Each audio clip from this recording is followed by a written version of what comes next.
All right. Well, good morning, everyone. Welcome to week 7 of Mythology. It's all Greek to me.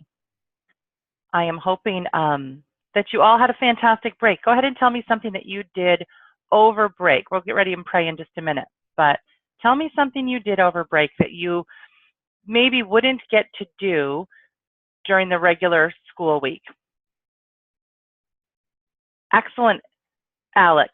Was that for a vacation? Did you go to see someone in San Antonio, or was it just for fun? Andrew went to Houston. Less school is good, Liam.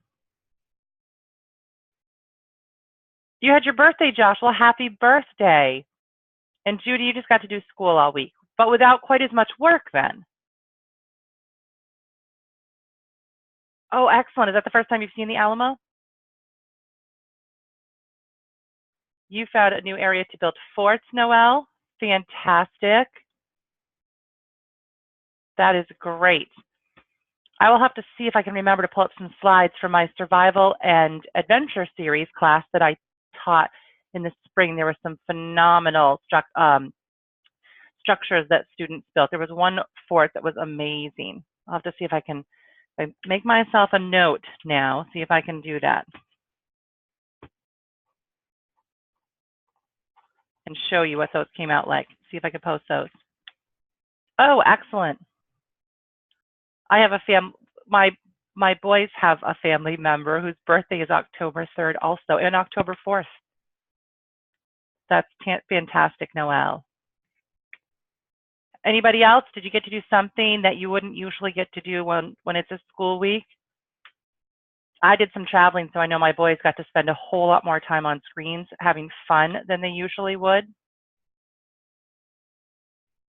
Oh, bees are not good for forts.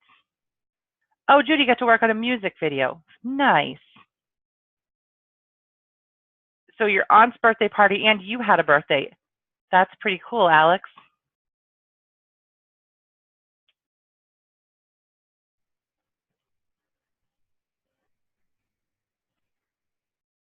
Oh, you didn't have the birthday. Wait, who had the birthday? Josh had the birthday. Okay. All kinds of birthdays. Fantastic.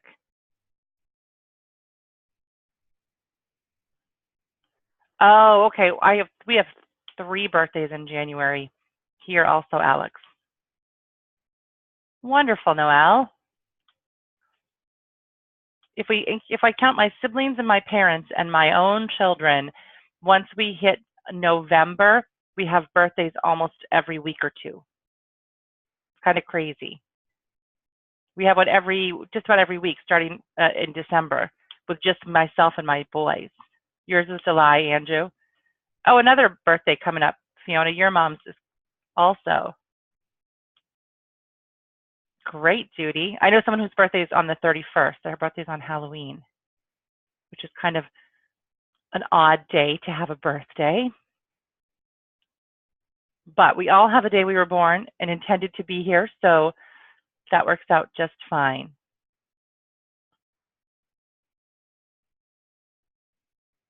Okay. Well, it's nice to have you all back. I hope that everyone's going to get into the swing of things. I know this is the first day that I teach. Some of you may have had classes yesterday as you got started back into school. And we're going to go pretty easy today, get everyone back into the swing of things, but we will be, let me show you what our agenda looks like. We've got our recording going. We're going to pray, but we're going to cover National Punctuation Day. There were some great projects turned in for that. We are going to have a pop quiz on the major Greek gods, and then we're going to do wiki presentations. So you'll all be doing some presentation on your wiki project, which I will pull up on my screen so that everyone's going to be able to see what you've done. I got to glance through them last night, and I am impressed. You've all put some good work into those, so that's really exciting. It's always a challenge knowing we're going to present in class. I hate to put someone on the spot if they really aren't able to do the work, but I was quite confident you all could. There were a couple of you who waited till the last minute, but they are all there as of last night when they needed to be, and I'm looking forward to hearing about, yes, Nicholas was one of them, but he was not the only one. There was someone else who, as of yesterday, had not started theirs yet either. I was a little worried, but they all showed up. So I'm excited to hear your experience with doing that project and to learn some more about what you've come up with. So go ahead and tell me if there's anything I can pray about for you as we get started today. Put that right into chat. Andrew's super excited about the pop quiz. About school, anything in particular, Josh? Now is when it's starting to set in. We had those 6 weeks and we had a break, we made it through, and now we're looking at it going, oh my goodness, it's a lot of time to go still, huh? Okay, so a good week for Nicholas.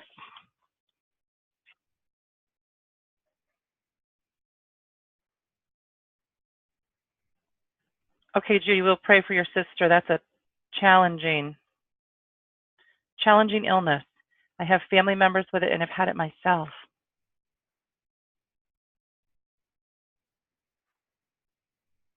Okay, same as Alex. What was Alex's? Let me. Oh, football. Okay. 7 dog sitting. You're dog sitting 7 dogs, Josh? Wow, you are adventurous.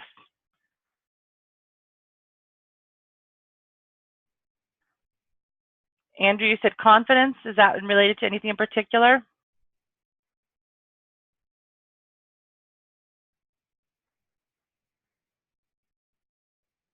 For 2 weeks, oh my goodness, that's going to be a big change. 2 weeks with 7 dogs, 7 strangers in your, are they staying with you or are you watching them elsewhere?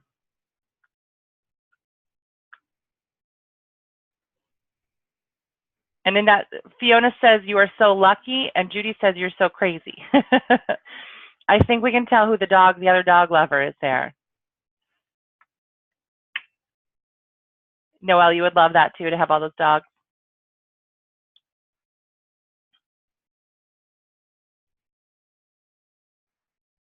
Okay, so Andrew has confidence, and someone had originally, okay, Noelle, your dad is traveling, and Josh, was there anything in particular for school, Josh?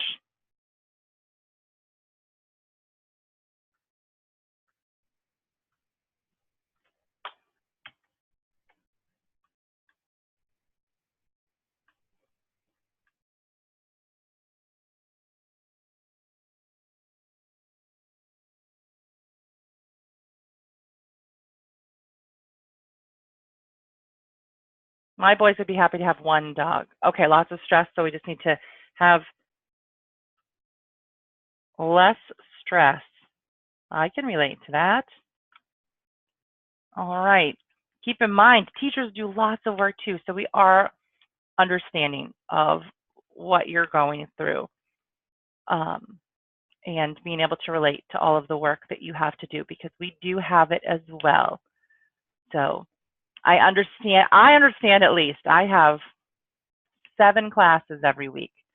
So I can understand and relate. It can get a little overwhelming at times, and we have an amazing God who gives us the strength that we need to do what He wants us to do. When we're trying to do things we're not supposed to be doing, that we're getting distracted by because they're not really our job or they're not things that He intends for us, then it gets kind of challenging. But if we're doing what we're supposed to be doing, then God always honors that and gives us the energy we need, the focus we need to get those things done. So let's go ahead and just get started in prayer, and we will go from there. Lord, I just thank you for this opportunity to gather together. I thank you for relaxing, exciting, just slowed down time from break, Lord, that each of us had an opportunity to do something that was not in our norm, whether it was just not quite having as much schoolwork or whether it was traveling, whether it was attending birthday parties.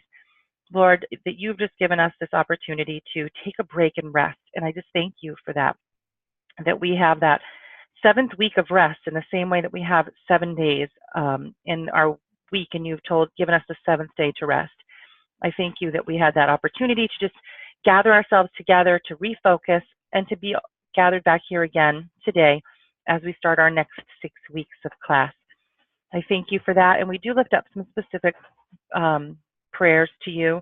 We just pray for Nicholas, and I pray that for each of the students that they would just have a good week in school, not just in school, but in their other activities that they may have as well, that you would just guide their week and help them to get back into the routine of all of the things that they have before them. I pray for Judy's sister, Lord, and that you would just heal her from this Lyme disease, Lord. It is so challenging and can be so deceptive in how it reacts and acts in our bodies. And I pray that the doctor she sees today will have incredible wisdom to be able to discern exactly what needs to be done for her for that healing, and that you utmost that our prayer would be that you would just touch and heal her, Lord.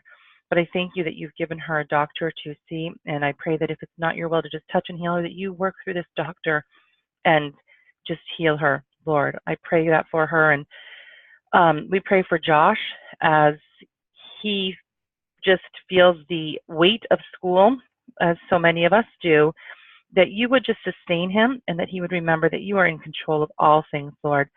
That as we sometimes become overwhelmed with situations in our lives and just routine situations even sometimes, Lord, that we just remember to look to you because you are there guiding us and preparing for us. And as we just spoke, Lord, you have a purpose for each of us and a job for each of us to do, and you equip us to do that. It's when we do things that aren't meant for us that things get a little challenging, whether that's extra fun activities, Lord, or whether that's taking on extra work that isn't meant for us, whichever way, whether it's fun or work, that we just do what we're supposed to be doing and focus on that work that you put before us. And we do pray for his family as they have 5 new dogs, staying with them for dog sitting for 2 weeks, Lord, that his dogs would get along with them, that all would be as calm as possible with 7 dogs in the house, and that it be a fun and exciting time for them as well. We just lift up Fiona's prayer that everyone is just well, Lord, that you just watch over us and bless and keep us, not just those of us in the class and in the families of these students, Lord, but we pray for your people everywhere, Lord, whether they realize yet that they are your people and have chosen you as their Lord and Savior, or whether they are your saints, Lord. We just pray. We know that you have a desire that none would perish, and I pray that you just give us the opportunity to live our lives and take advantage of the freedom that we have here, Lord, to be able to share with others, whether it's just by our kindness and gentleness that they see something different about us, or whether we are bold and proclaim our faith before them, that you would give us the opportunity to set an example that would bring others to your kingdom. We pray for Andrew for confidence, Lord. You know the situation and the story, and I just pray knowing that you will handle this in the best way possible. And we do pray for safe travels for Noel's dad, Lord, as he gets ready to travel at the end of the week, that he would just be safe in his travel and return safely home. Please bless our time here today in class, Lord. I thank you so much again for this opportunity to gather together, and ask that you watch over us as we are away from each other during this week, and bring us all back together for class next week. In Jesus' name, amen. That was a lot to pray about today, guys, but thank you for sharing with me those burdens of your heart so that I could lift them up, and we can move forward with our class today with our focus. That's something that's really important to remember when we start to feel overwhelmed and that we have those burdens weighing us down, that we can remember that we can just hand those over to God, and He will handle them for us. All right, so I've seen a lot of this going through, so let's just take a minute. Everyone put in, go ahead if you want to, even on the board with text, the text tool. Put your name and how many siblings you have. This is a chat that's going through here. I think everyone's kind of interested. So your name and how many sisters, how many brothers. I know we've talked about some of this at the beginning, but we've all forgotten at this point in the year.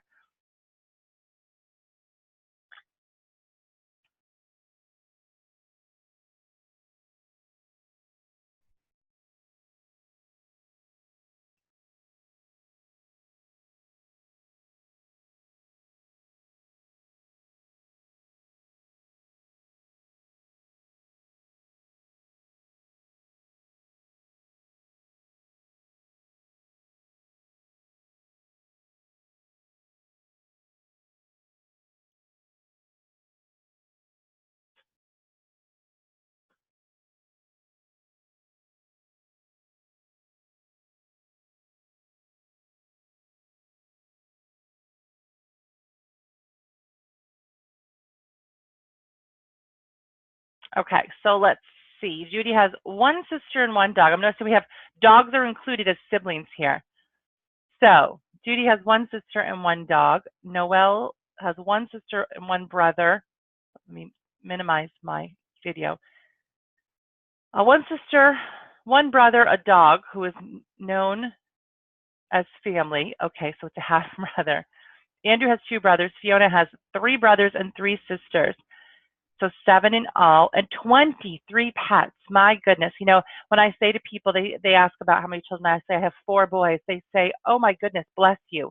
Which my reply is generally, I have been blessed. I'm very happy with 4 boys. But Fiona, I am guessing that your mom would get that as well, especially with 23 pets. My goodness. Andrew has 2 dogs and 2 brothers and 2 dogs. Alex has 2 brothers. So lots of brothers in this class, not a whole lot of sisters. Liam has 1 sister, 2 brothers, 3 dogs, and 2 parrots. Good point, Noelle. If she has rabbits, she could end up with lots of pets. All right, so we're going to go ahead, and if you can all clear your screens, I'm going to switch out my share for the moment. Yes, breeding rabbits, that's pretty cool. That happens, you can end up with a lot of rabbits really quickly. And I'm going to show you what has gone on for National Punctuation Day.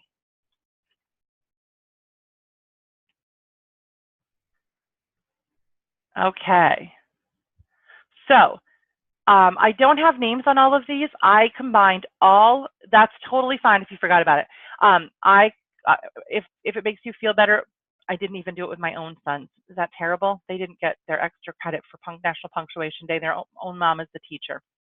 So National Punctuation Day, this is all of my class submissions that were really cool. I think that some kids had some really fun, or some students had a lot of fun with this, some really fun ideas. So we're going to take a look at this and see what they came up with. All right, and now we're going to stop talking about dogs and siblings and pets and things, and we're going to take a minute to focus. So first off, we had the edible category. There were a lot of people who did some edible punctuation, which really makes sense. I mean, if you're going to go to the trouble of doing a project, why not make it edible? So we had cupcakes, the blue ones on the bottom. Some bread dough is what it looks like here with this big in the center. This one on the right was a cookie, one of a number of cookies that were edible and iced. And then we have some cookies that are decorated here on the left. So definitely some edible work there, as well as if cookies weren't enough for you, we had chocolate. I did have some pictures of Travis getting to eat his chocolate punctuation, which I have to say, I guess if you're going to have to make punctuation, making it out of chocolate seems pretty ideal. And then we have some parentheses for punctuation. Looks like it's made out of Rice Krispie treats. And then on the right, it's made out of grape jello. An exclamation point made out of grape jello. Yes, Nicholas, that is pretty cool. That's Bethany who did that. All right, so another very popular one was Legos. So these are all of our punctuation marks represented by Legos. On the bottom, we have a comma, a period, an exclamation point. I love the clear Lego holding that exclamation point up. The question mark, it seems like this got reversed, actually, this image. Then we have some flat ones there. We have a space guy who's wondering what he's going to do next. And we have a whole bunch of minifigures making an exclamation point. We also had some artistic entries.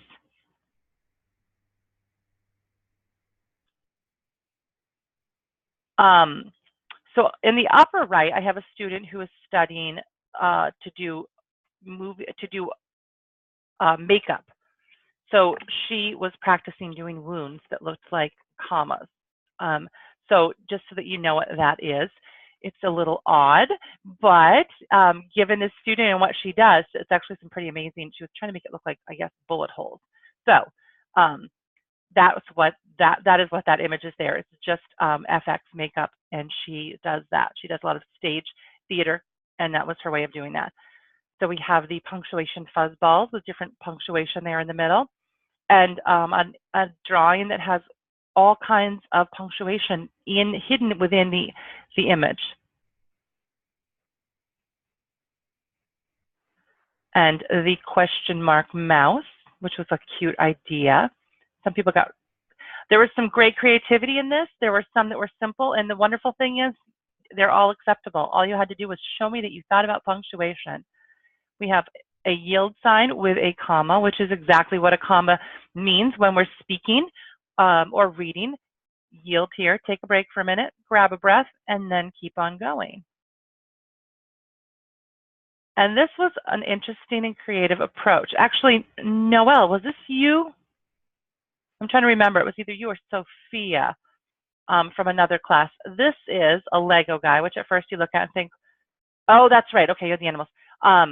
You think, what does a Lego guy have to do with this? But take a look at this image. This is done entirely with brackets. The whole image is made with brackets. So that took some work to do. Yeah, that is really cool. At first I saw it and thought, I think they missed the point. And then I looked closer and said, oh, no, they got the point in thoroughly. Yeah, that was really cool. And whoever it was, you must have been Sophia, and it was her brother's inspiration for her to do that. So that was kind of cool. Now we have some arrangements that people did in order to come up with punctuation. We have someone's balls that were in their backyard, footballs, soccer balls, basketballs. We have some coins arranged, and the challenge that she pointed out was that there is only one coin that is heads, showing heads. The rest are all showing tails. And then we have some dog treats. This might be something, Josh, that you need for the week or the next 2 weeks.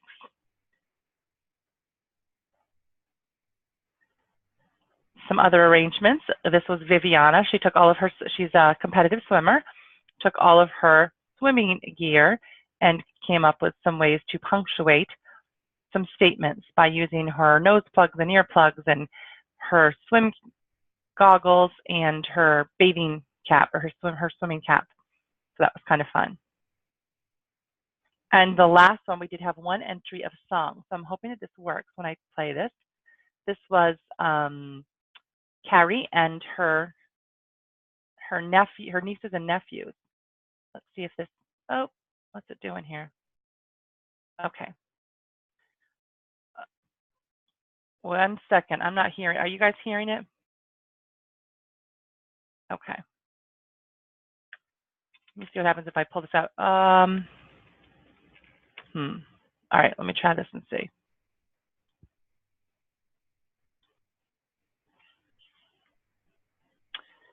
Interesting. All right, you know what? Give me 1 minute to stop this share and let me reshare it and see if I can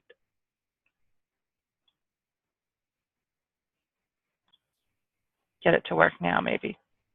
How are you? Punctuation. No sound still? Punctuation. How are you? What? All right. So, what are they were singing punctuation. Oh, you can hear it. Okay, I can't hear it. If you guys can hear it, that's good. What are you? I'm a question mark. I'm a comma. Punctuation. Punctuation. Yay!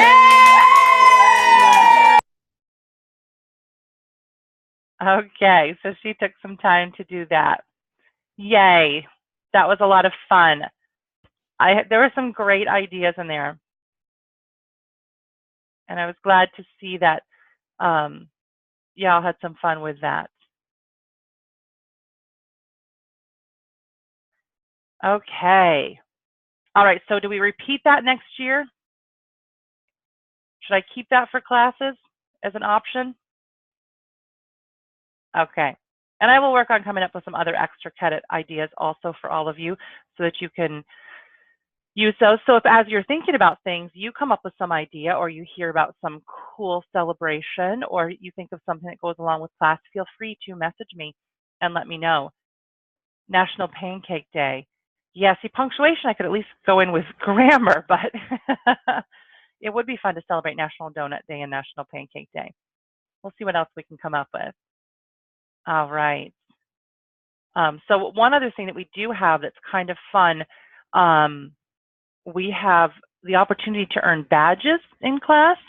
So maybe if you guys can come up with some badges for the mythology class, some ideas, I can give some extra credit for those of you who want to create those for us. So we'll have to keep that in mind. Andrew, what a perfect birthday to have on National Ice Cream Day. I think the only thing that would be better, I guess, or more appropriate would be National Cake Day. So the badges, Alex, are for some, I can award them for whatever I want to for students. So for instance, in my 39 Clues class, the Ultimate Scavenger Hunt, then every time they complete a book and all of the missions in the book, they get awarded a badge. And it shows up next to your name anytime you have information like a wiki project or anything like that. It reflects those badges that you've earned. So maybe you can come up with some ideas for some Greek mythology ones.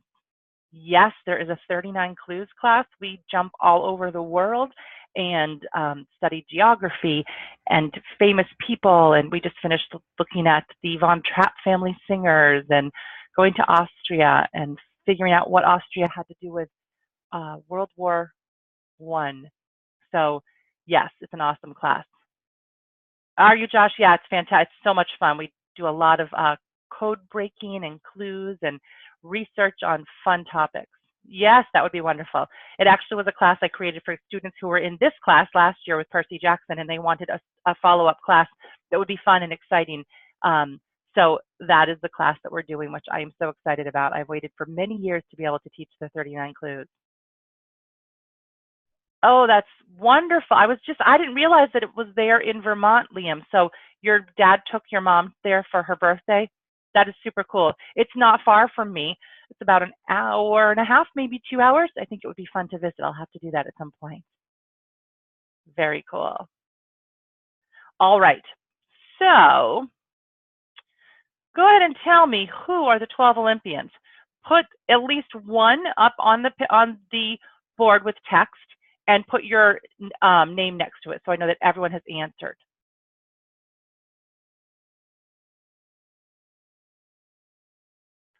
You know, if you have ideas for other classes, I welcome hearing those, whether they're ones that I would teach or another teacher would offer. We're always looking for new classes to be able to add that meet the needs of our students. So feel free to send me a message about that. We have Hades and Poseidon, Zeus, Artemis without an A, Apollo and Artemis. Thanks, Judy. Hestia or Hestia. So here's something of interest that I feel like we should mention again, just to cover one more time. If we are pronouncing these with a true Greek accent, every single one of these names would be pronounced differently than a pronunciation that you're used to. So even though the pronunciations sometimes differ among people, among teachings, the way we say it is very Americanized and in most of these. So as long as we are saying it close and we know what it is we're talking about, if we were studying this from a more intellectual standpoint and you were at a college level and needed to have all of this pronunciation with the Greek influence, then it would be important to have that. For the sake of what we're accomplishing in class, to expose you to all of this, to look at this, we're going to keep in mind that there are differences at times in where we put the emphasis on different names and words based on how each of us learned them, how others learned them. But ultimately, if we're not saying them in Greek or with even that Greek accent, it tends to vary. So we will go ahead as long as we all know what we're talking about and assume that if we're close enough that it's going to count for this. There are certain words that if you're pronouncing incorrectly, I will correct you. But for some of these names, in the same way that you know, different names that we have today get pronounced differently depending on who it is that's saying them. All right, so we have a whole bunch of names up here. Wow, Alex, Zeus, Poseidon, Hera, Demeter, Apollo, Athena, Artemis, Ares, Aphrodite, Hermes, Dionysus, Hephaestus. Noel has Zeus, Poseidon, Hera, Artemis, Hades, Hestia, Apollo, Demeter, Poseidon. Let's see. So do we have Aphrodite? Yes, we have Aphrodite. We have Artemis, mentioned Poseidon and Zeus. Ares. Oh, yep, Alex has Ares up there. Hermes, Apollo, Hera. Yep, Hera is mentioned. Hestia, Hephaestus, Demeter, and Dionysus. Yes, there's Hera, and Athena. I don't see Athena mentioned. So here's the situation. If you recall, there are generally 12 Olympians. There are 12 Olympians up on Mount Olympus at a time, but it varies in terms of who is doing the teaching and what the story is as to who those 12 are. So there are times that Dionysus is up on Olympus, and as Alex is saying, that Hestia gave up her spot for Dionysus so that there wouldn't be a war. So Hestia is the goddess of the hearth, right? So she's not always there. But also Hades does not exist on Mount Olympus, and we know that that Poseidon does not reside on Mount Olympus either. He resides within the ocean for a good part of the time. So it depends what the teaching is in terms of who the 12 Olympians are that are considered the 12, the big 12. So keep that in mind. In terms of you knowing 12 specific ones, I'm not going to require you to learn oh my goodness, my tongue is already tied and it's only the first class of the day. I am not going to require you to memorize a specific 12 because it does vary depending on the story, who we're looking at. If we're looking at our Bernard Absalon book, if we're looking at Delaire's book, if we looked at Edith Hamilton, some of the more prominent books or more common books at your level on Greek mythology, they each have some different perspective on that. So I'm not going to say who is right and who is not, but you have named essentially, there are about 13 of which we would consider, those being Aphrodite, Artemis, and Aphrodite goes back and forth a little bit. We have Aphrodite, Artemis, Poseidon, Zeus, Ares, Hermes, Apollo, Hera, Hestia, Hephaestus, Demeter, Dionysus, and Athena. And so you're disappointed that I won't name specific 12? I don't feel that I'm enough of an authority to name those. So I just named 13 for you. So of those 13 or so, we have Hades, who doesn't exist there. And actually, I didn't say Hades, so Hades also in terms of one of the big 12, but he does not reside on Olympus. All right, so here, if you can all erase your writing, is just a reminder of what we're looking at for our family tree at this point of the bigger, more well-known characters in Greek mythology. If Nicholas and Liam can erase, that would be super helpful. If you're having a problem, let me know and I'll just take that off.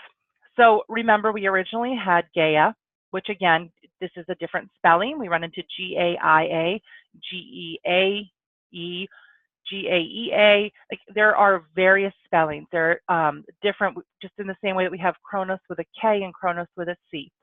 So this is mythology. These are stories that have been told through time, through oral tradition.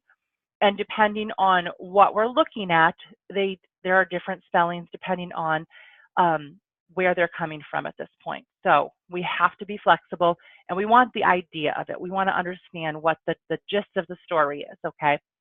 So we remember had Gaia and Uranus, and the two of them had the Titans. We had Atlas, Oceanus, Rhea, Kronos, Epimetheus, and Prometheus. Who remembers what was significant about Prometheus?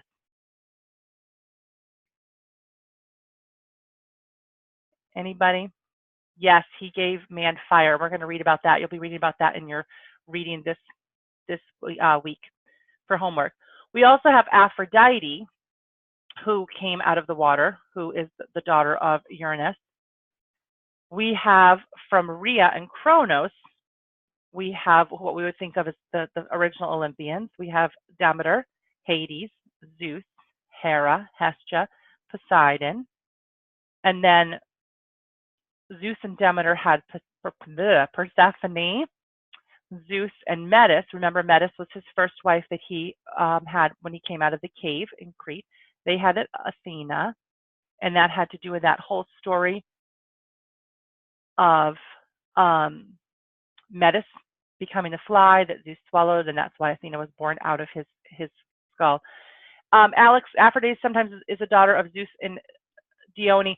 Yes, and I'll tell you, here's the story that seems to be the most prevalent, but there's probably a reasoning behind why they don't put this out there at a level. Remember, we know that that Uranus was, Cronus went after Uranus. That was the prophecy that was there, that his son would overthrow him. And they took a sickle to him to essentially castrate him. And when they cut off the parts that they did when they castrated him, they threw it into the water. And those parts are what are believed to have created Aphrodite, which is why she came out of the ocean on a shell. So there's the more gruesome story to that, which isn't, it's a little more gruesome than you want to teach to elementary school, so it doesn't tend to show up in some of the books that you've probably seen at this point. But that is one of the stories. And if we actually look at a higher level, there's a lot that goes on that's really crazy with these gods and goddesses. And the more, which makes sense that over time it evolved in that way, because as people and civilizations grew, they became more intellectual, they became more educated, and they needed more detail. And so some of these developed over time. What is it that you heard, Liam? Well, Alex, it's not that it's necessarily wrong. Again, this isn't real, and we know that it's not real. So there are different versions of the story. So it's not necessarily the story of Aphrodite being born because of Uranus being castrated, Liam? That's the story you've heard? Okay, and so there are different versions of it, and it depends on which version has been passed down in which direction. So that's what I'm saying. It all comes into play in that there's not a set specific truth. We have a truth in the Bible. We have a specific truth. This is stories that change and get made up in different ways. So we then have Zeus and Hera, who have Ares, the god of war. We end up with Zeus, his mortal children of Hercules or Heracles. And this is another area that we run into. So Heracles would be the Greek god. We tend to end up mixing up some of the Roman names and some of the Greek names. Apollo tends to be one also that kind of mix together, and we kind of know those as a society by a certain name. And given that this class is looking at why is it important, why are they still relevant to us, we're using those names that are more prevalent in society. And then we have Perseus, who is Medusa's killer, which we'll look at. We have Dionysus and Zeus's immortal children, Dionysus, Hermes, Apollo, and Artemis. Where is Hephaestus? That's a great question. Hephaestus should be right up there with Zeus and Hera. So we're going to, he should be up there near the top. All right. So whoever's on mic, I'm going to ask you to come off of mic. Who's on mic? Oh, do you have a question? No, I just wanted to state that since that Hephaestus was supposedly only the son of Hera. Yes. So that's possibly why on this particular one, Hephaestus is not listed, and that tends to vary. So you can see how confusing and complicated this can get, trying to track all of this and who's with who and who had which children where, and were they mortals or immortals or demigods or gods. All of it gets a little crazy. So with that said, at this point, the names that are on here, you should have a fair understanding. We haven't really talked about Perseus and Hercules or Heracles. a whole lot yet. But for the most part, you should know the other names that are on here. So for that, we are going to do your pop quiz. Now, here's what we're going to do.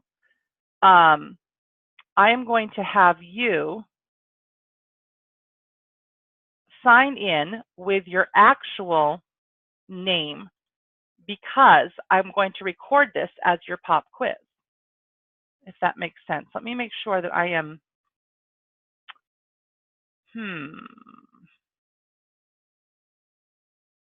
Okay, 1 second. I just want to make sure that I'm giving you the right one because one of these you're going to have for homework, actually.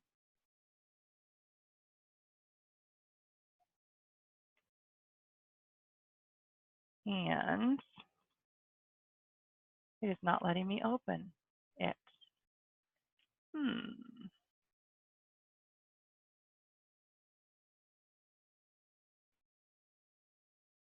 1 second. Just trying to refresh here and see if it will let me open up the Kahoot. So this, in a sense, is graded. 1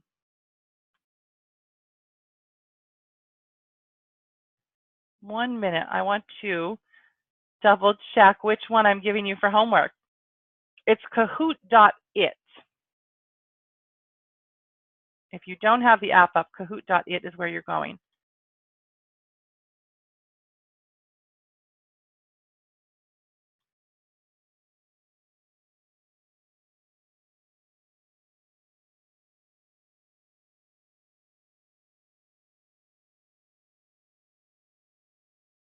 Okay. So now I know for sure where we want to head here.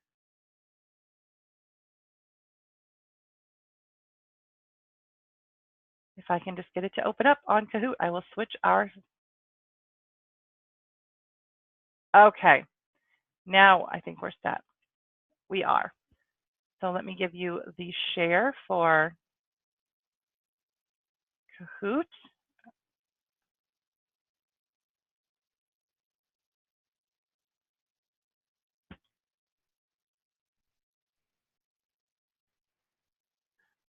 Josh, did you figure out what you need to do? Okay. So you should be able to minimize your classroom screen. Nicholas, could you screen share if I give you the options, and can you show them how to do it?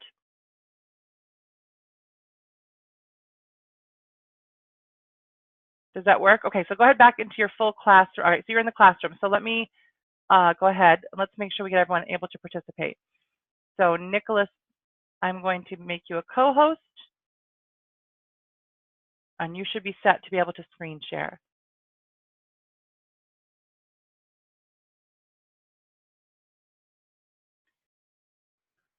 Hang on, and we'll get the game pen. I want to get everyone to the same place. Okay, so Nicholas has got his screen up.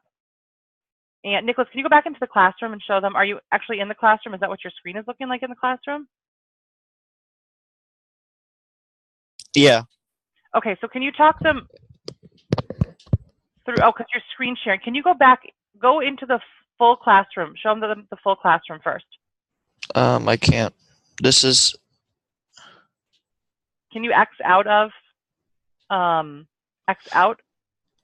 Well, it's like I'm in the class, but I can see what they can see. All right, so if you go up in the upper right-hand corner where it says enter full screen, if you can see where my mouse is, then, which for some reason it's letting me, okay, control on yours. All right.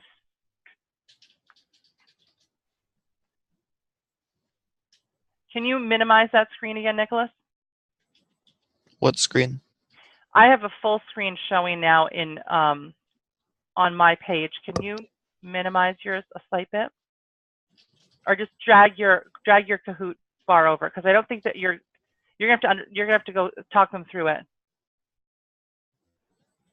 Okay, so basically I just open Google Chrome and it will look like this. I Okay. went to Kahoot. How did you get to Google Chrome? And then Show them how you got to Google Chrome in the first place. How did you get there when you were in a full screen of our classroom?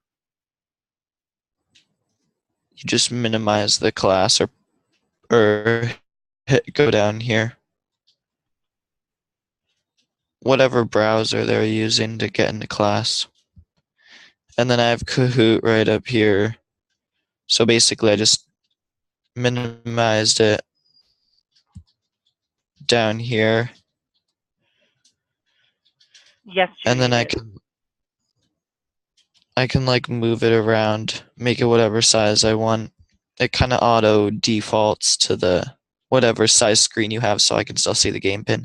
And I just put it up Up in in the the upper right-hand corner. corner should be your minimize button.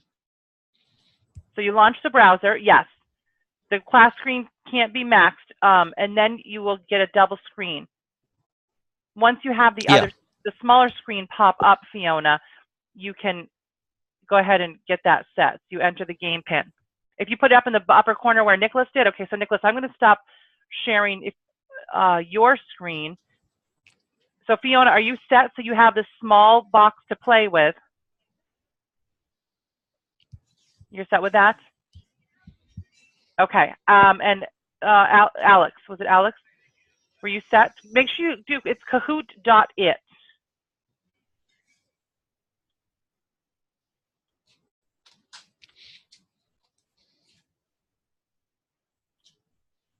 Okay, so do we have everybody on and everyone's set to play?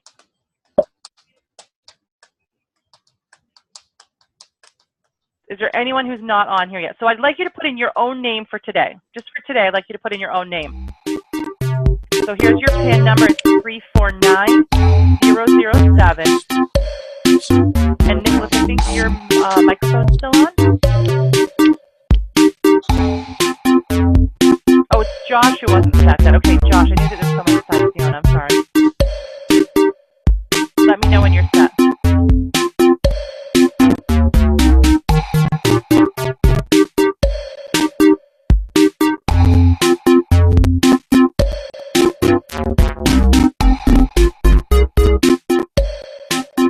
Three 49007, Alex. That's correct.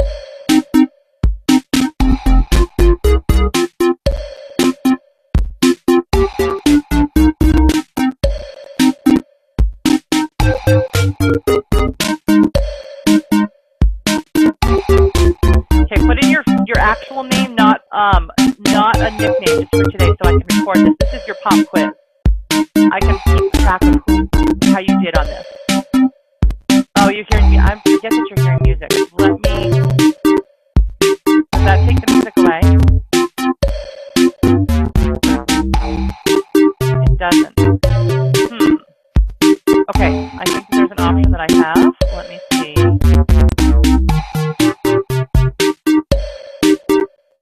Did that take the music away? Okay. All right. So now you don't have to be troubled with that. 1, 2, 3, 4, 5, 6, 7, 8. Alex, I am not sure. I think you actually have to sign out and sign back in. So since you're the only one who is not, I will keep track of that to change. All right. So everyone ready? There's a ton of time on this. So I'd rather have you take the moment that you need to and answer properly than worry about winning the game. Okay. So if that, yeah, Alex, you can do that. You can do that really quickly. Just jump out and come right back in. All right, so this is less about who is the fastest in the first and more about, do you know the information? This is just a fun way to do a pop quiz as opposed to me making you write it all down and submit it, okay? Does that make sense to everyone? So today is not so much about racing through it. However, for your homework, there is a challenge for you to do, and I'm not sure exactly how this all plays out, but you are my test class. You have a Kahoot to do during the week, and it's going to keep track, I think, of how quickly you answer, and it'll match you against your classmates, and I'll have to let you know in class next week who was the winner. So that will be based on time. That's for the fun of it.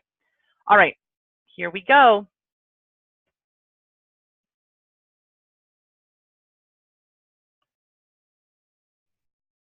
Who was the Titan who overcame Uranus?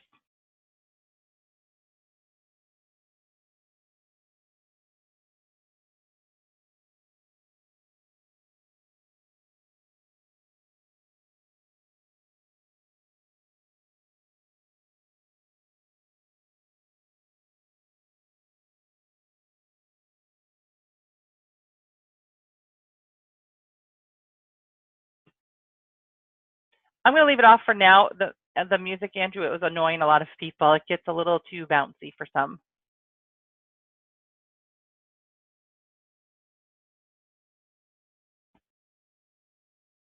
All right, so Cronus it was. Here's your next one. Myths were created to teach humans what?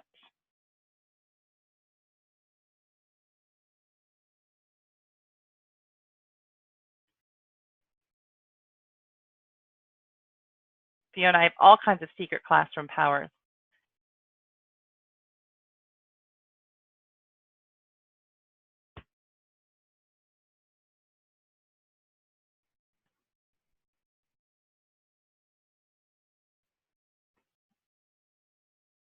Very good. Proper behavior. Who is the goddess of love and beauty?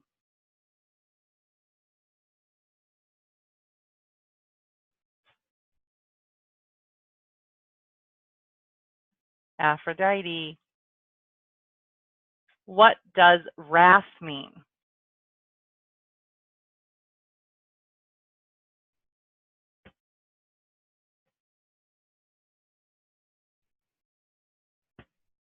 So this isn't as much to do with a specific Greek god or goddess as much as do you understand what you're reading? Is it making sense to you? So yes, anger and wrath. Weapon of the king of the gods. So first you have to figure out who is the king of the gods and then what is his weapon?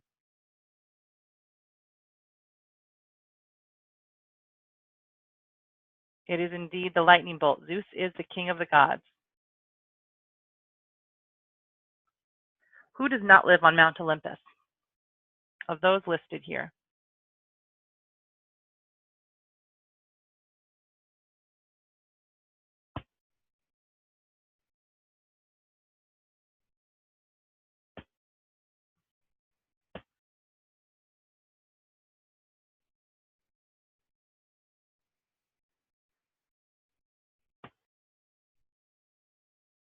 Indeed, Hades. Okay. The home of the gods.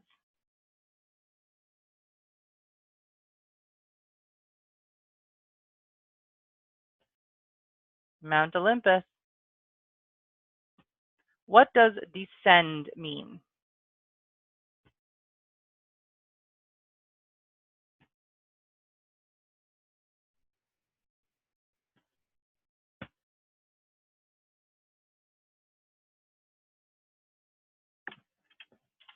Yes, to fall downward, or the gods would descend, they would move downward.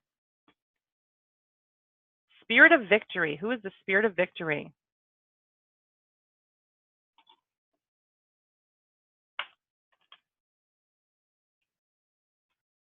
This is one we haven't talked about a whole lot. So based on what you know, you should be able to figure it out by the process of deduction.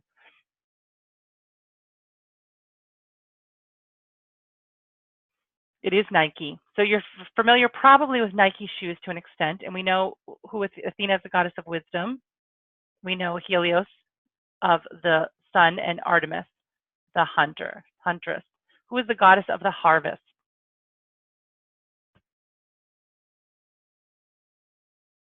This might trick you.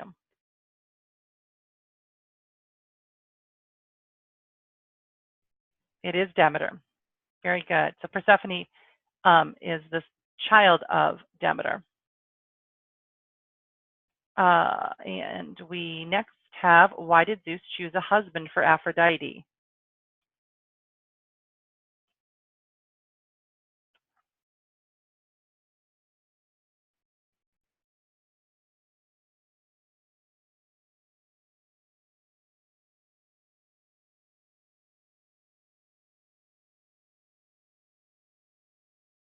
Very good, because he knew that her beauty would cause endless troubles, right? Chaos.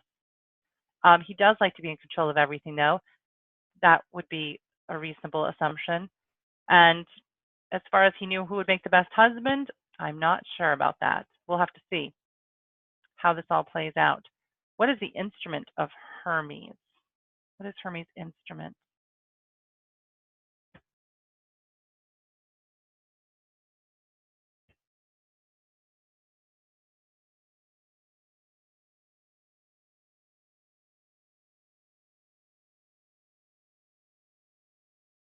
Very good. The liar. Which character trait best describes Hera?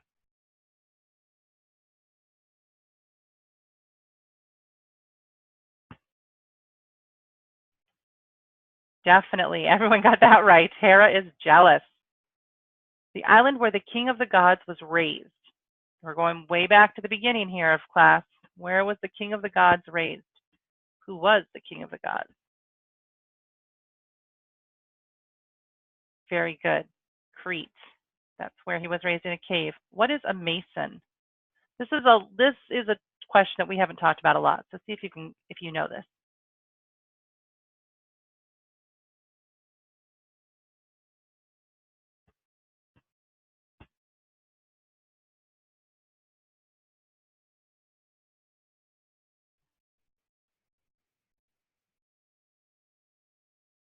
That's okay. We'll end up. I'll take one. I will take that one off. So it's someone who works with stone. Who is the queen of the underworld? Who is the queen of the underworld?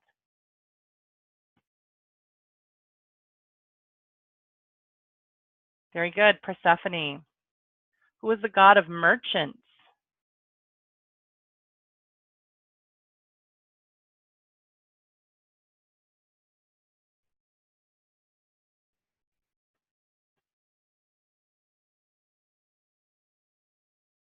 And remember, different teachings teach different character traits and hold them more highly. So the answer is Hermes. We haven't talked a lot about that one, so no worries there. Who is the goddess of the hunt? This you should all know.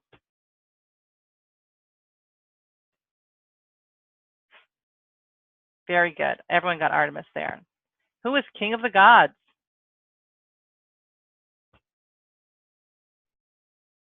Oh, excellent. Indeed, Zeus. What is the weapon of the god of the sea?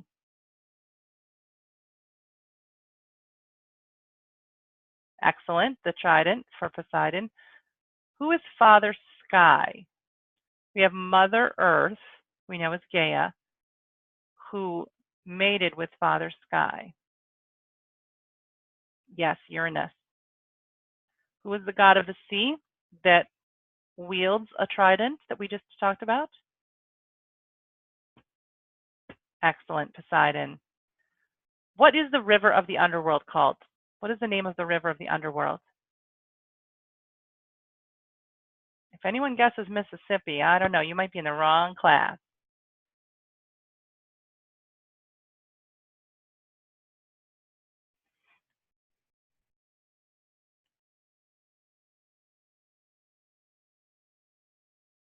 Yes, the river Styx. What does radiant mean? Speed does not, well, speed does affect points, but not for today. Today, I just want to see if you get the right answers.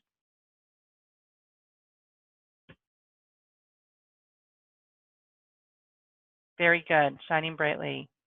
Who is the watchdog of the underworld? We've only talked about this a little bit in terms of the slides that were up. Some of the more like monstrous creatures. We looked at Echidna. Do you remember who the watchdog is?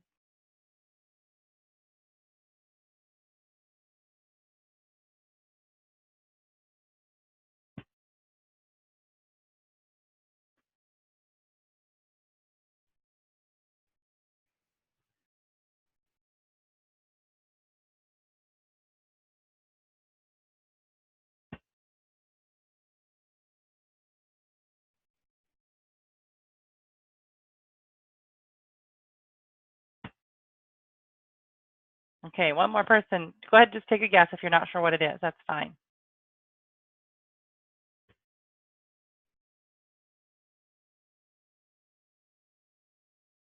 Okay, it is Cerberus. Who is the goddess of the hearth?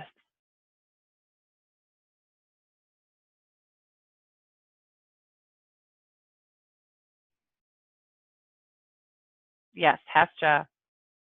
Which gods or goddesses are married? Which of these pairs are married?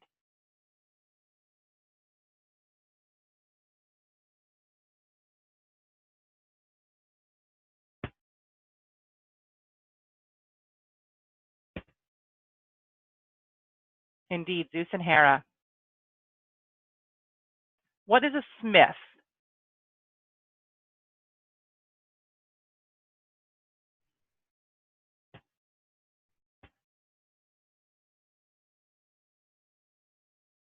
Very good. Someone who works with metals. Hephaestus. Metalsmiths and helpers of God's smiths.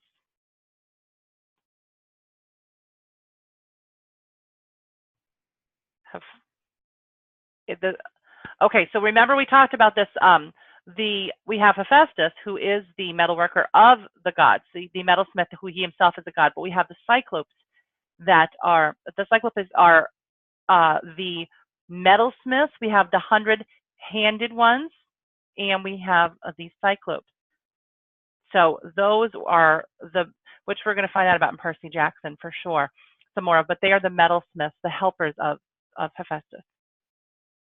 Who is the ferryman of the dead? We've not talked about this a lot. Let's see if you know this.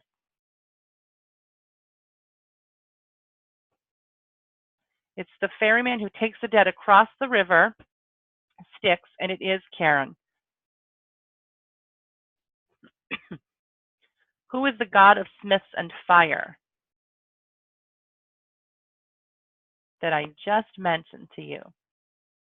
The Cyclopes work for him in the forges.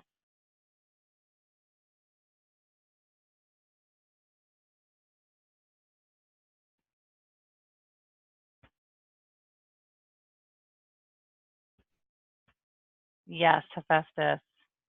Who is the goddess of wisdom? You should definitely know this. We've talked about this a number of times.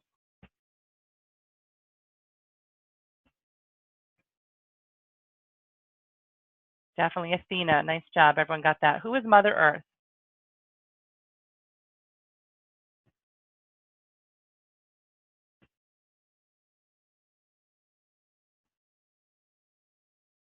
It is Gaia. That's one everyone should have known. Who is mother of Apollo and Artemis?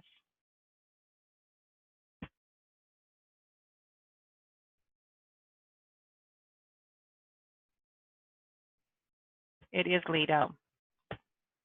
Who was turned into a spider?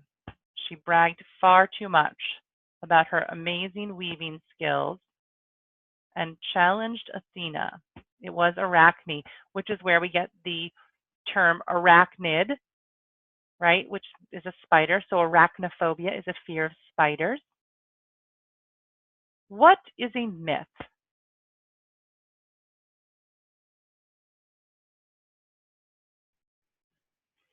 Choose the best answer.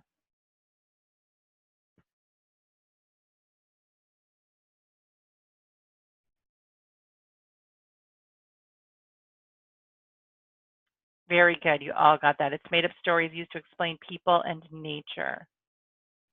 Who is the god of light and music?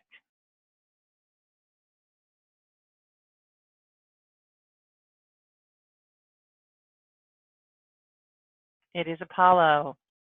Which two gods are brothers?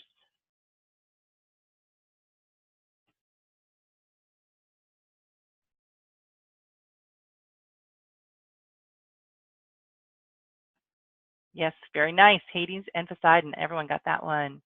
Where heroes go after death. Where do they go after death?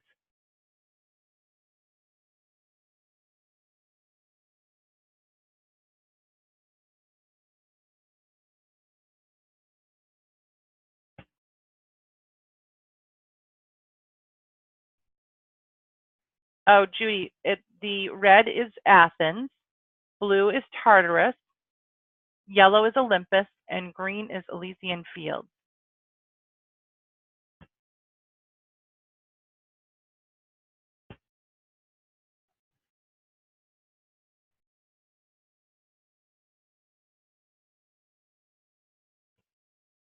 Very good, the Elysian Fields. Tartarus is more of the underworld that we think of.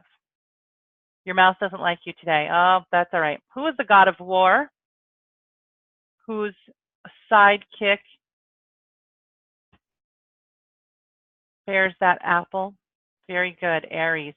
Ares is the god of war. Okay, so I am going to get the results here and save them. And I am going to have all of you get set to take a break here. We are way past time in terms of a break. Let me just double check what time we're at. 10:07. So here's the plan. We're going to go ahead and take a 5-minute break. You guys definitely need a break. And when we come back, we are going to start going through your wiki projects. We may not finish that today. We may have to wait until next week to do so, to finish those up. We will figure out where we're at once we get started today. So go ahead and take a break until about 13 past the hour, and we will go from there. All right, so remember, it wasn't a race today, so no worries about where you came in. It's whether or not you answered the questions correctly. And when it comes to testing, different people have different abilities with that. Some of you can answer really quickly, no matter what the situation is. Some of you need some more time to think. So whether it's a game or whether it's a test makes a difference in how quickly you answer and what your outcome is going to be. So don't worry if you are not in the first, second, third place. I just want to know if you got the correct answers. So I'm going to go ahead and go off screen. I will see you all in 5 minutes.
My dog just stepped on the airplane internet button and kicked me out.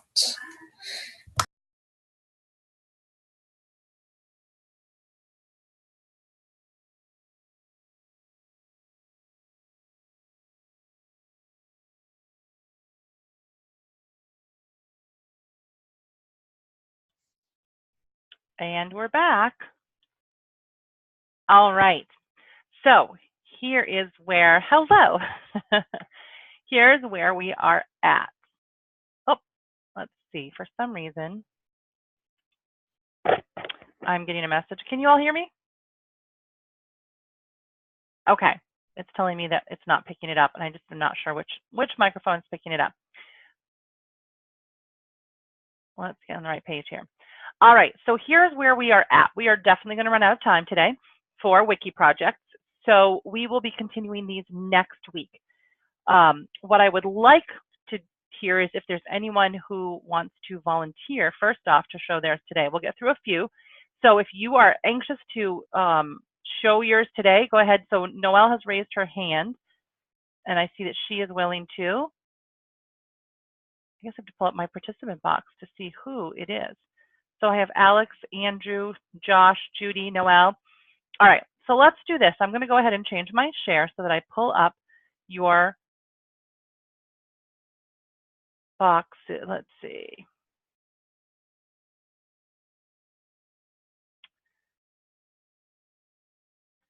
Make sure we get to the right place here.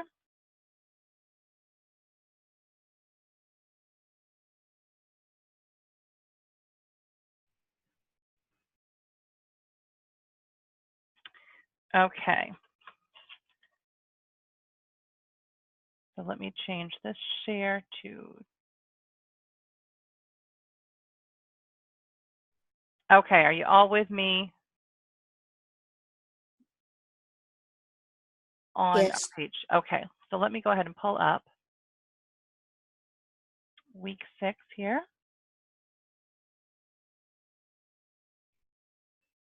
Don't get excited. This is week 6. No vacation next week again. And let's take a look at some projects. So here's what I'm going to have you do. I want you to go through. So let's see. Noelle, I know, volunteered first.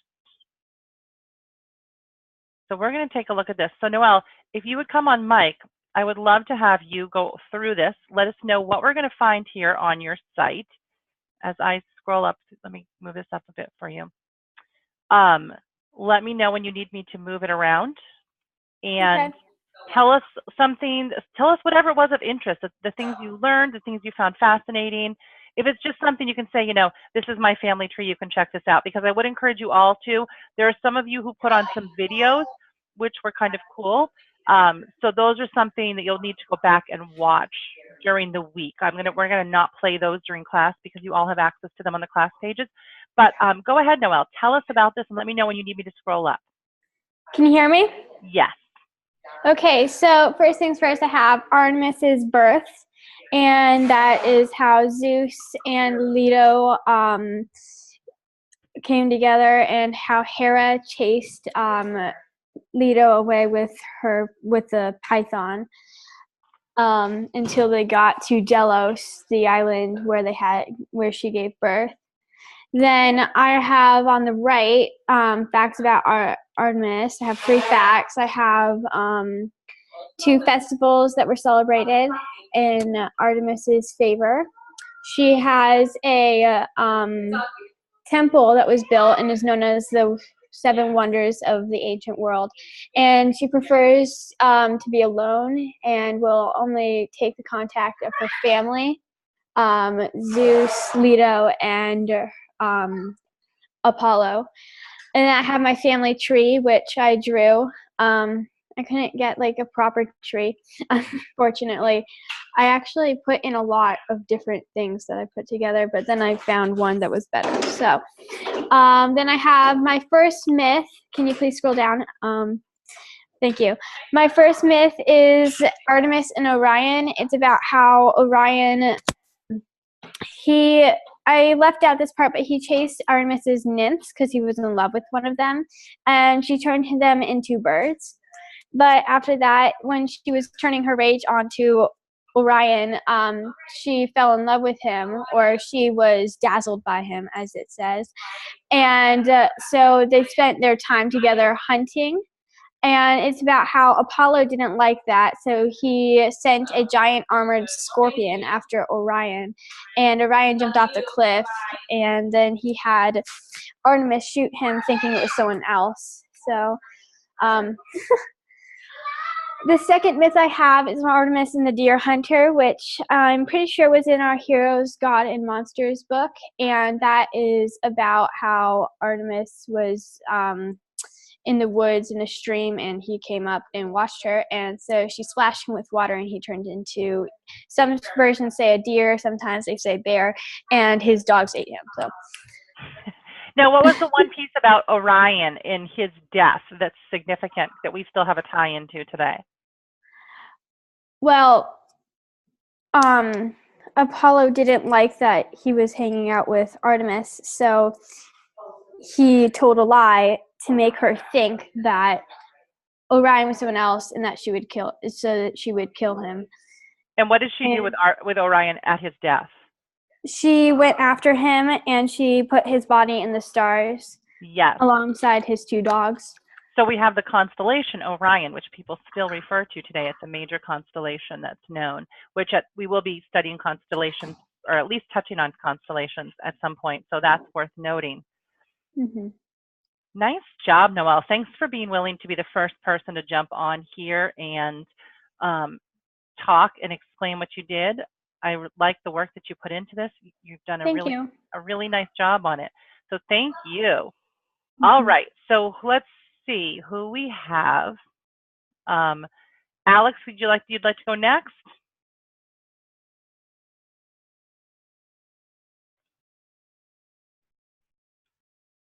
Which is nice and easy. You're the next person in line. Can you hear me? Yes. Okay. So I did mine on Apollo. There's my drawing of Apollo. Okay, you have different tabs here. Let me just get so I can open those for you. Go to the origin story tab, please.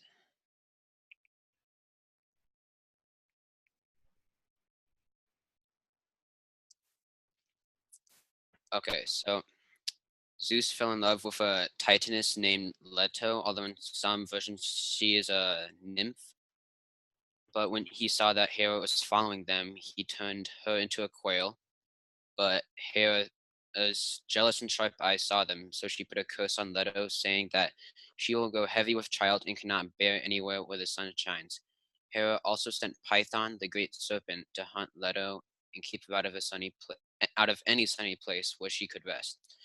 However, Zeus sent the south wind to carry her to the island of Delos, and he unmoored the island so that Python couldn't get her. There, she gave birth to Apollo and Artemis.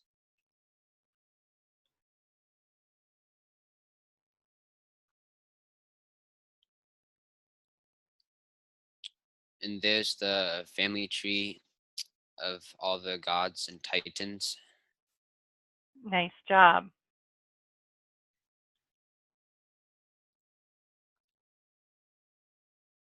Miss Jen, were we supposed to draw the family tree? I don't think I specified that, so that's okay, as long as it's on there. Okay. Okay, so I put 3 Apollo myths instead of 2. Great. The first one was that when Apollo was a few days old, he received a golden bow with golden arrows from Hephaestus. He then sought to hunt Python, the serpent who had tormented his mother while she was pregnant with him. He cornered Python in the sacred cave of Delphi, and he ended up slaying the serpent, but Gaia complained because he had killed Python on the sacred ground of Delphi where the oracles of Mother Earth lived. But Apollo swiftly promised to make amends with her, and he held annual games at Delphi called the Pythian Games, where they celebrated his victory and great prizes and honor were awarded. He also named the oracles Pythonesses, I think. Mm-hmm. Okay. The next myth is about how Apollo got the lyre. So Hermes, how do you pronounce it? Hermes is how we typically pronounce it. Hermes, okay. Hermes was born on Mount Cyllene.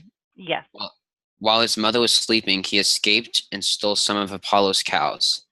He brought them back to his cave and he found a tortoise and he decided to kill it. He used the tortoise shell and some cow intestines to create the first lyre. When Apollo found out, he complained to Hermes' mother that his cattle was stolen by her son. But Hermes calmed him by giving him the lyre, thus making Apollo the god of music. And the next myth is about the music contest between Apollo and Marsyas. So Marsyas was a satyr who was talented at playing the flute. Apollo hated him for this because he felt that music was in his own realm. So he challenged Marsyas to a music contest. He would use a lyre while Marsyas would use his flute. The winner of the contest would get to choose a penalty to which the loser would have to submit. The 9 muses were the judges. They both played extraordinarily well, and the muses could not decide on a winner. So Apollo decreed that they must play their instrument upside down while singing, and Apollo did this easily, for he had a lyre, but Marsyas was unable to play, for he had a flute. The muses decreed Apollo the winner, and he decided to flay Marsyas alive. Oh my goodness, poor Marsyas. Flaying him means removing his skin. Ugh. Alive. Alive. Yeah, alive. Oh my goodness. See, even back then they had horrible torture methods. And some facts about Apollo. Apollo is the god of the sun, philosophy, music, poetry, mathematics, medicine, archery, and prophecy. Apollo rides a sun chariot around the earth every day to provide light in the day. And Apollo is a twin brother of Artemis, who is the goddess of hunting, archery, the wilderness, childbirth, virginity, and the moon. Very nice job, Alex. Thank you for sharing with us. Thank you. So I think here's what's going to be the best option so that the next person doesn't end up super rushed. We will wait until next week to continue with our discussions and your presentations of your wiki project. And what I'm going to do actually just for your assignments is go right to our class page and we can see it there rather than pull up the slides and switch that again. So let me show you where we're at for week 7 for this week. And this will give you an idea of what's going on as well, where to find everything. So you're going to go back to our text that we're reading from in Heroes, Gods, and Monsters of the Greek Myths. You're going to read the section on nature gods. So some of the stories that we touched on today, either in the quiz or that came up even in just Noelle and Alex's presentations, will make a little bit more sense to you once you read pages 55 to 105. So these are the nature gods. So you're going to go through and read those. Your homework then is based on the reading up to page 105 because you've already read pages 1 to 54. Based on that, I want you each to come up with 10 questions. Okay, you're going to, I don't know that I say this on here. Yes, I do. Okay. I was thinking for a minute that I didn't put in the number. So I want you each to come up with 10 questions that will go into a Kahoot game. So you're basically going to write the test that we're going to do, the next test that we do in terms of heroes, gods, and the Greek characters that we're studying. So whether we do it as a game or a test, I'm not sure. We'll see what happens. But I want you each to submit to me 10 questions. So along with those 10 questions, you need to give me the answer circled so I know which is the answer. And you need to give me 3 other options.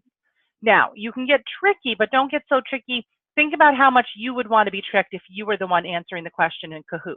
You don't want it to be so obvious that you say, which of these was the king of the gods?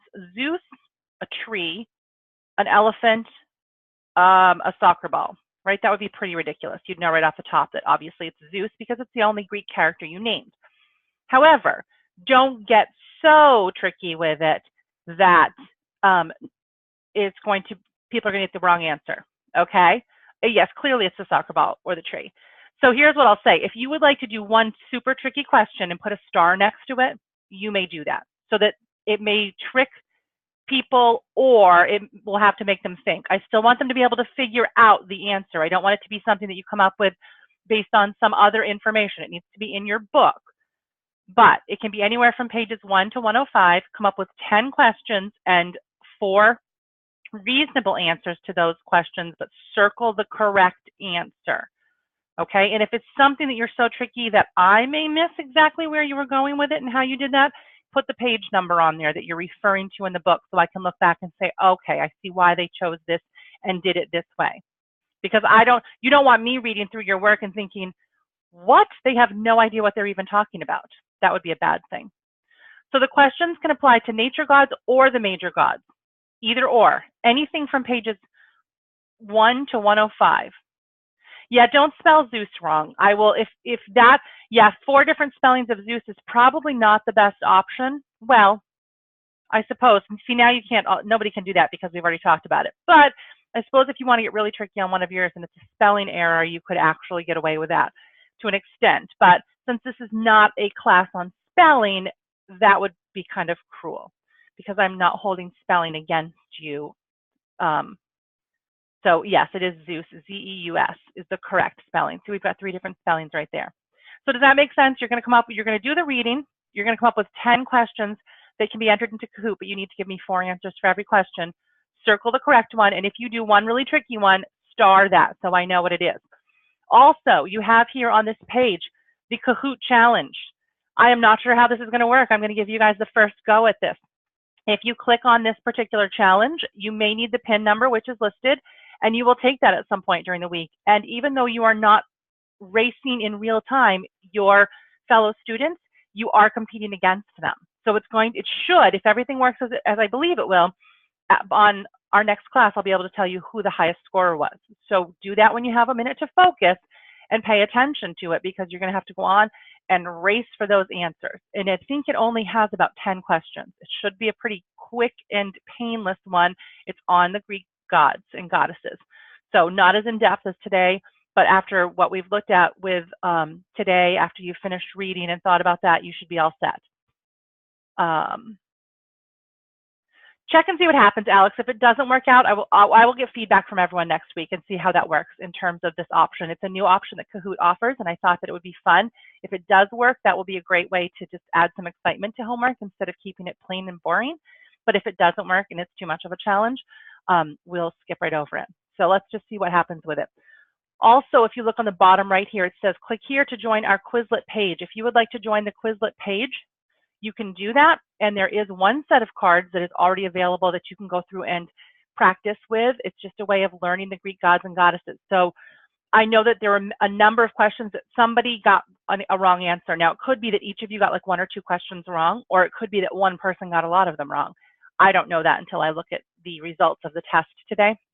But if you're struggling trying to remember who's who and where they fit in, the Quizlet option is a great way. It's kind of like online flashcards for you to practice and get to know who those people are, who those characters are. And also there's just this video here for you to watch through, which will give you a little bit of information about the major gods and goddesses of Greek mythology. All right, that's fine, Alex. It's not going to be a huge deal in terms of that. I want to look and see if you generally have some information about, if you understand in general what's going on, okay? So don't worry about it being too specific in terms of that. All right, any other questions before we end for today? So next week, please come to class prepared. We're going to jump right into going through everyone else's wiki projects. Then we'll start doing some review and making sure we have a good handle on the major players in Greek mythology. You have a lot of them down. There are a few others, and for whatever reason, Pan is not mentioned in your book, and I didn't realize that when I required you to get that as a text as opposed to Delair's book. How many of you have, just out of curiosity, how many of you have this book here, Delair's Book of Greek Myths? Or you know what, I think it may be easier. Who does not have it? Okay, Alex does not have it. Who else does not have it? It's one of those that if you've been homeschooling for a while, you probably have it because it's kind of a classic for ancient history. Yeah, Alex, let me show you. But you may not. I required so many books, that's fine. I required so many books for this class that I really didn't want to have you have to duplicate too many, but I may see, so is Alex the only one who does not have the book?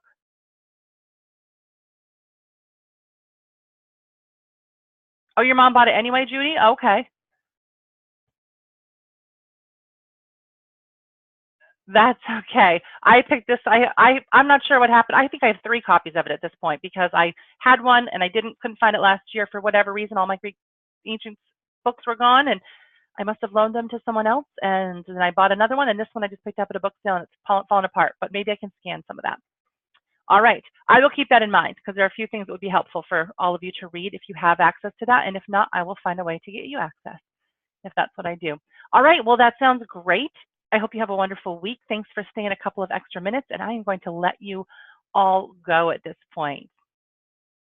Take care.